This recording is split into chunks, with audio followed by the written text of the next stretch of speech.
because I really don't know what I would do if I didn't have some work that I had to get to. Hello, hello, hello. This is Shirley Crawford, the owner of Second Chance Consulting and the executive director of the Women's Business Center, RVA, located at 1510 Willalon Drive, directly across the street from the Kroger at Willalon, coming to you with another episode of Work Hardaholics. Okay, there's a lot going on right now, so a lot of people are, doing some shopping, preparing in case they're going to self-quarantine or whatever else with the coronavirus. But of course, we're still here at the center because where else would we be? And so I'm going to start this episode like we always start every episode with one of my favorite things, which are words. And so the word for the week is portmanteau. You heard it? You seen it? Yeah, it's an interesting word. Portmanteau. And so basically the word is itself a portmanteau. A portmanteau is a blend of sounds and words, normally two words. And you're blending the sounds and the meaning. So when you say brunch, you're really saying breakfast and lunch. When you say motel, that really comes from motor hotel. Portmanteau comes from porter or the French word for porter, and the French word for cloak or wrap or clothing, which is manteau.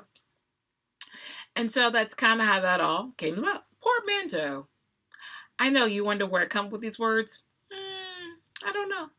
It's just whatever strikes my fancy. Fanciful. So portmanteau. Put that in a sentence. Someone will be very impressed. Yeah. So on the lines of portmanteau, really how the word came to my mind, because I was thinking about how everyone is self-quarantining or, working from home, doing some other things, and how that means more people are doing cloud-based activity. And that also always makes me think about security. And so I was thinking about malware, right?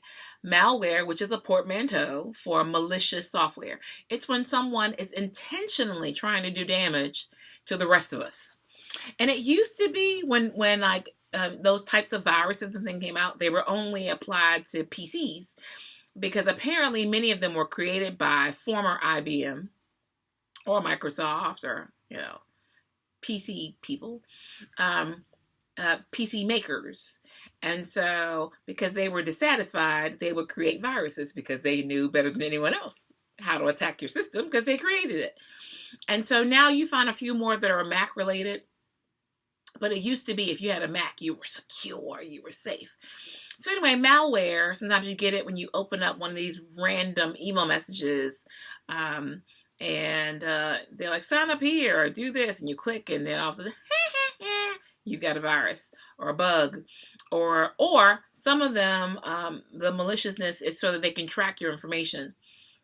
So you have to be cautious when you're using, even when you're downloading and you get cookies and all kinds of other things. Not to get all far into that, but one of my, so this takes me to our time tool technique, right? Yeah.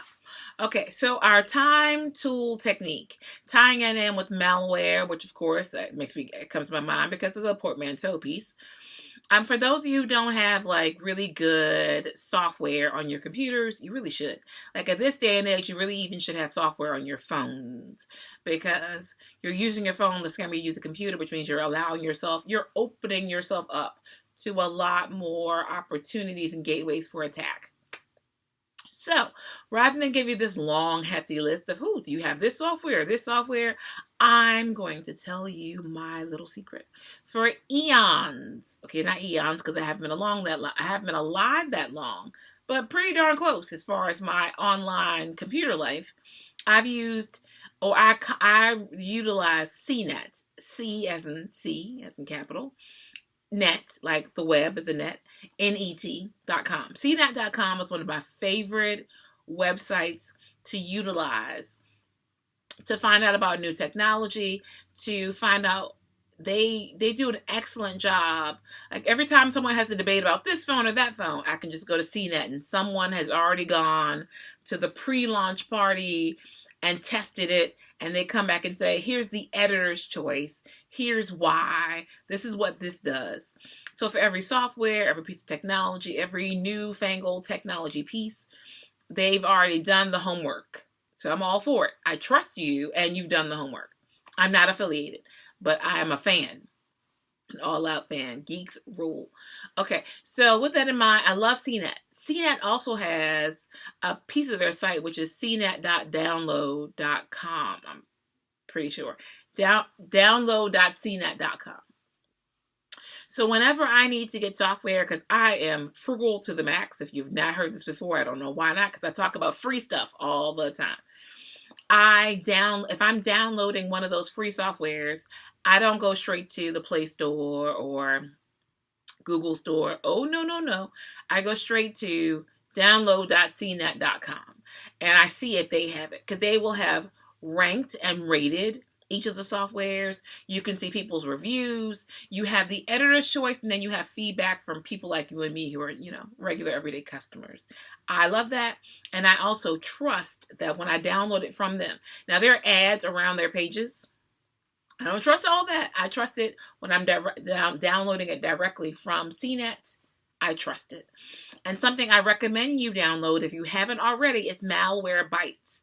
That's bytes like your computer bytes, like megabytes with a Y. Not B-I, it's B-Y. So I would go to that site, find it, go see what they have to say. They'll talk about viruses, etc. I would definitely download, especially now for all of you who are working from home.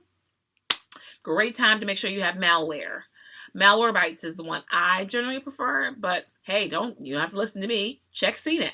See who they're listing now, and then download it. So that's my time tool technique for the week, saving you the effort of having to cry because you got a new virus on your computer and you had to go to the Geek Squad or whoever else to get it taken care of. Problem solved. Yay! Okay, so that takes me to our book it moment. I'm all about security and privacy in particular. And so since we're talking about malware and software you can download, of course, the book is also related to that. The book is The Basics of Digital Privacy. It's by WHA. It has a much longer title, but that's the gist of it. There's only one edition out, so it's not that hard to find. Right now, the book is priced at like $20. Not the best thing. If you want to wait, you can get a cheaper version, but then the information might change. So for those of you who don't know about what a firewall is, really, and you don't have the proper security as far as protecting you from viruses, etc. Even beyond that, though, every time you fill out a form online, every time you're giving out information, and sometimes it's to your doctor's office, your data is now all being aggregated. That's really the word I wanted. Congregation. See, I was at church earlier. Got that in my head. It's all being aggregated, and people are utilizing it for good and for bad. And so there are things you need to know about your privacy. So like even with your phone number, it used to be you could do a master list and say, do not call. But now they're circumventing that, and external countries are now getting your numbers and calling in. And they don't have to care about our rules and regulations here in the United States. So it's always good to look up to see what your options are with regard to your privacy.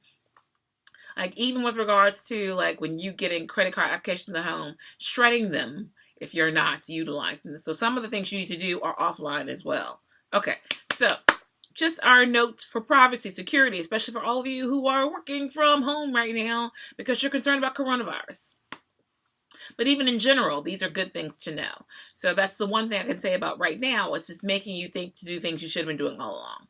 All right, about to sign out. So the last thing is our work hard, play harder moment. So because some of you are self-quarantined or you're at home with the kids because everything is closing, like the 10K, the Southern Women's Show. Okay, that made me sad. Lots of things are canceled. You're at home, either with family or alone, however you're doing it. Now is a great time to do the play harder piece. Even if it's the work harder. Is there a book that you've been meaning to write? Is there a project you've been meaning to complete? Are you interested in doing a webinar and don't know how? Now is the time to turn on YouTube. Okay.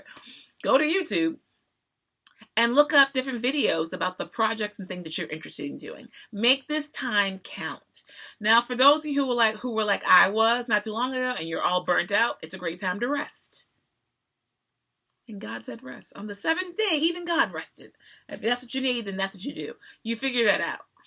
But for the rest of you who keep saying, I don't have time, I don't have time, well, now you have a bunch of time. Use it wisely. Alrighty then, people.